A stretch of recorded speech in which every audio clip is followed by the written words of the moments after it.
Ladies and gentlemen, please welcome to the stage the President of the National Shooting Sport Foundation, Mr. Steve Sanetti. Thank you. Ladies and gentlemen, the state of our industry tonight, in a word, is misunderstood.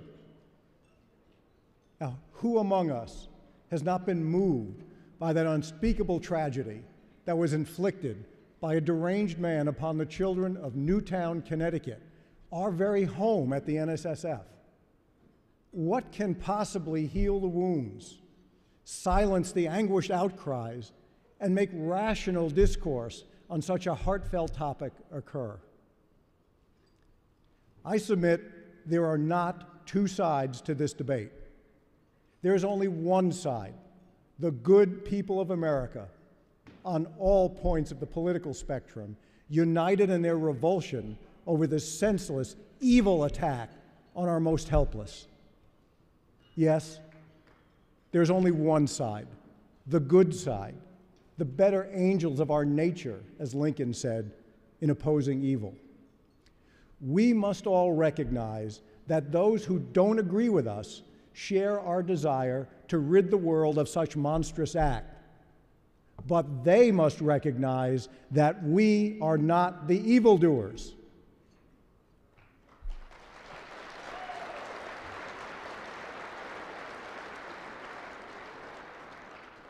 Ours is a responsible industry that makes and sells lawful products to law-abiding citizens. Citizens who exercise their constitutional right to own, use, and enjoy firearms safely and responsibly for all lawful purposes. We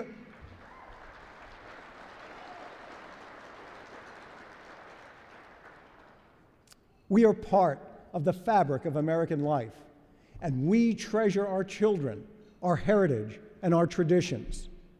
And I don't think many of those who disagree with what we do appreciate the many things that we've done to advocate personal responsibility with firearms. Many have either no experience with firearms or, unfortunately, have had negative experiences, either firsthand or via the media, who rarely portray firearms or their owners the way you know the vast majority actually use them.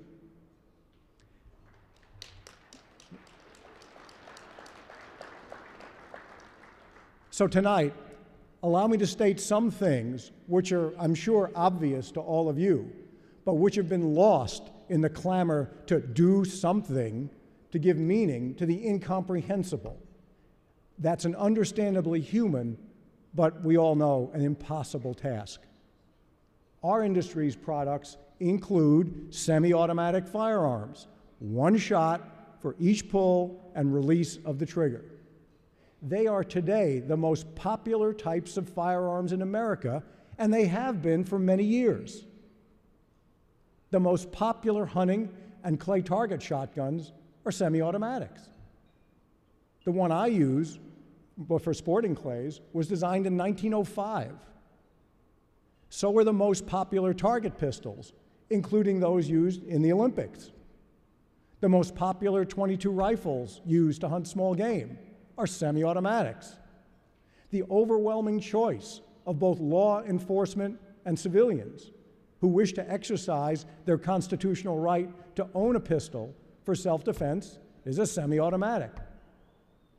Semi-automatic rifles have been used in this country for deer hunting since 1905, and they are overwhelmingly the most popular rifles being sold today.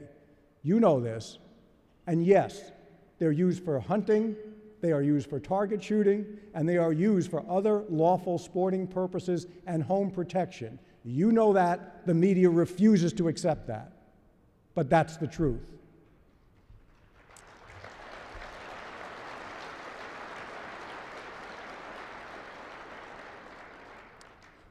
The other fact that is ignored is that rifles of all kinds, and the semi-automatic rifles in question are rifles, they figure into less than 5% of all crimes committed using firearms. That's rifles of all types. In Connecticut, like many states, since 2006, prior to this incident, they were used in exactly 2 homicides. And in this, rifles have been used 20 times less than knives, blunt instruments, and even hands and feet. Millions of law-abiding sportsmen across the nation own them, and when those misinformed about firearms say that, well, no sportsman has any need for a gun that's only used to kill people, in effect, they're calling millions of Americans, American sportsmen, and all of us murderers. And that's not exactly the way to promote civil discourse, is it? And our industry, again, very easy to demonize among those who are ignorant of what we do. But we are the good people of America as well as they are. We care deeply about the safety of our children, just like they do. Since 1999, we have distributed over 35 million free gun locks to cities and towns all across this nation as part of our Project Child Safe program, along with even more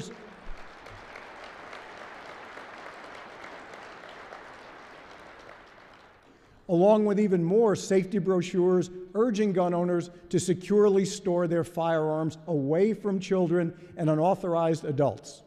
And that also happens to be the law in Connecticut. I also want to thank all of you, the manufacturers out there, who have voluntarily supplied appropriate locking devices with their firearms for decades.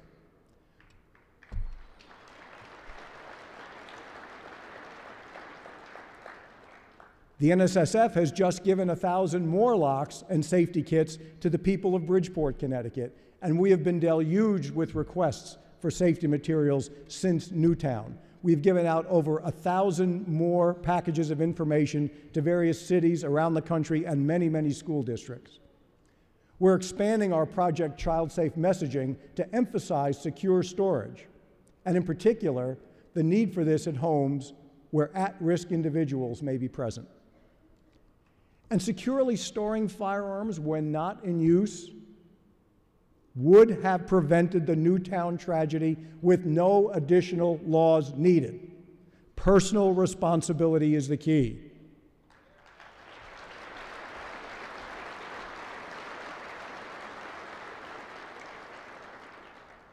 Our Don't Lie for the Other Guy program, in partnership with the ATF, has educated prospective gun purchasers, sellers, and would-be owners that illegally purchasing and delivering a firearm to someone not legally qualified can get each of them a $25,000 fine and up to 10 years in jail. A new initiative, which will repeat and expand our efforts in cities along the southwest border, is also being planned. And instantaneous retail, point-of-sale, criminal, and mental health background checks, they were the invention of this industry in the 1980s, years before they became mandatory federal law. And you never hear that either. We recently supported the National Instant Check System Improvement Amendments Act, which addresses gaps in the information available, particularly in court-adjudicated mental health records, to help prevent purchases of firearms by prohibited persons at retail.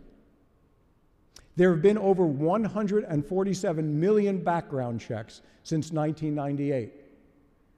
Over 300 million firearms are owned by almost half the households in America.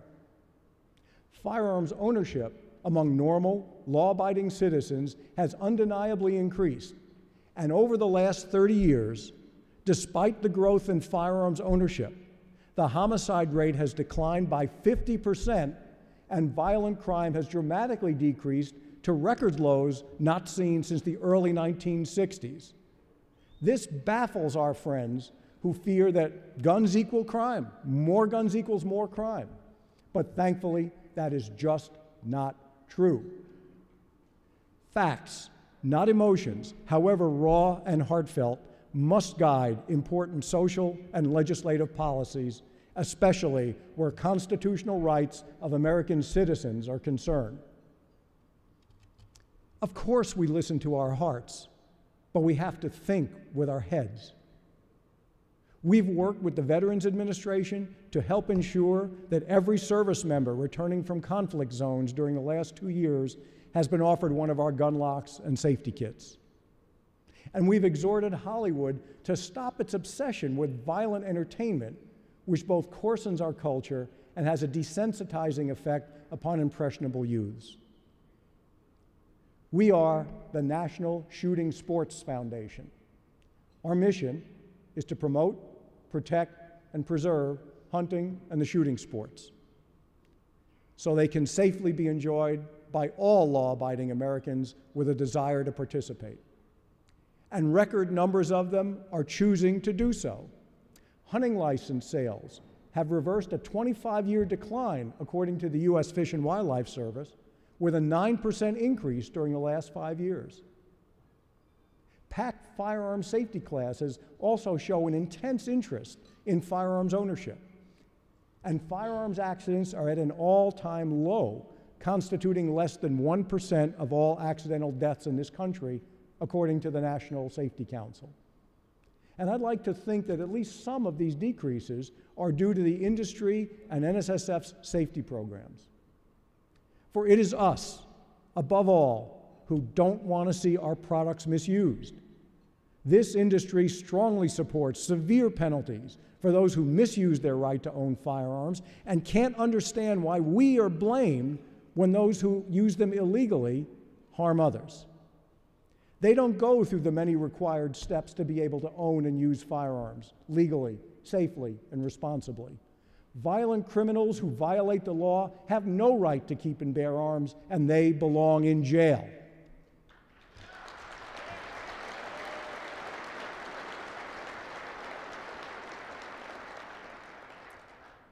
Now, I recognize this is a very different and more somber message than I usually give on an evening where we celebrate our industry, the oldest in America, and all the fine people who populate it. You didn't cause the monstrous crime in Newtown, and neither did we.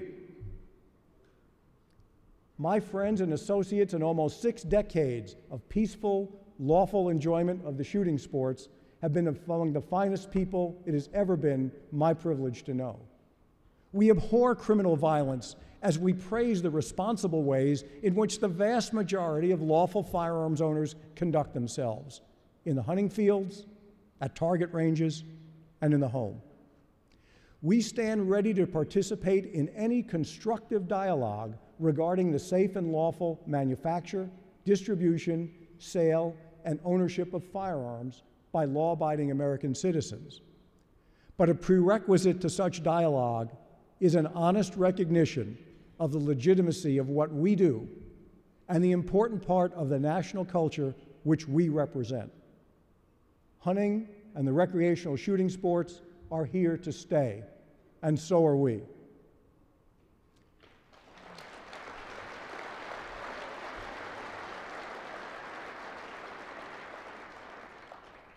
Our culture is a good culture. It's one that should be celebrated, not destroyed.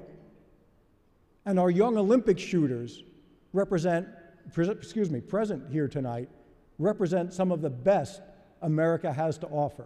And I'd like to ask them to stand. I'd like to ask you to give them a round of applause. Olympic shooters, please stand.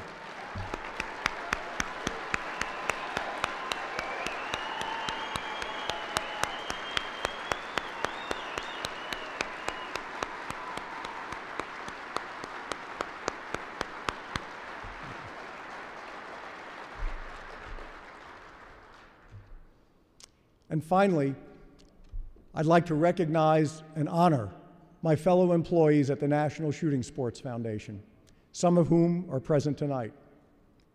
We've been located in Newtown, Connecticut for almost 20 years, and it's our home that was violated by this senseless tragedy as well. The lives of each of our employees that work in Newtown have been directly affected by December's events, and yet they've carried on despite sorrows, tragedies, and pressures in superb fashion. They've performed their jobs the way that you and I have come to expect from the consummate professionals that they are. So, ladies and gentlemen, please join me in honoring all the outstanding employees of your trade association who I'd asked to stand and be recognized in the back of the room.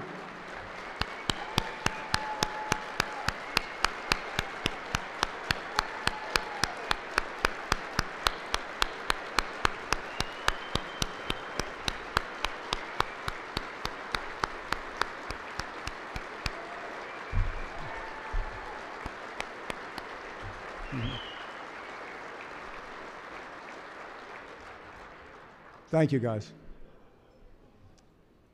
So hold your heads high and be thankful that you live in America, which is still the freest nation in the world, and where our home and our hearts and our precious days of field with our family and friends will always be remembered. I want to make one final remark.